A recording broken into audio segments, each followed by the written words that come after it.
عليكم ورحمة الله وبركاته. سو دhowaada dhammaan akhyaartiina ku xiran channelka Soomaalidu. Waxaan soo dhameynay chapterkii 8 baan soo dhameynay. Waxaan noo ballansanay insha Allah inaan exercise-kii uu chapter 8 ka lahayn inaan bilowno. Marka insha Allah waxa weeye shay su'aalood oo kaliya ayaan isku diri doonaa. Waxaad samayn doontaa 5 class ayaad samayn doontaa.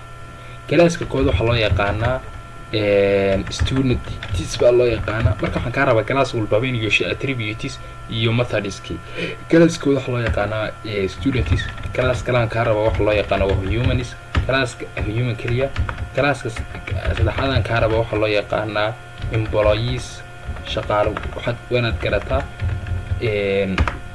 class loo yaqaanaa employees intaad samaysid attributes iyo maxay leh hadduu alla idmo iyo methods kiba sidoo kale waxaan ka rabaa class loo yaqaan hadduu alla idmo teachers inaad samaysid iyagana class ugu dambeeya aad samayn doonto waxa loo yaqaanaa managers baa loo yaqaanaa managers. marka insha Allah shanta function hadaad shanta class hadaad samaysid intaas chapterkeen istiidaad laga weydiiyay oo muddo ay hal darajo u dhiganto laba darajo u dhiganto oo shantii su'aalood bay halkaas ku dhan class loo yaqaan students class loo yaqaan human class loo yaqaan employees class loo yaqaan teachers class loo yaqaan managers. Assalaamu alaykum warahmatullahi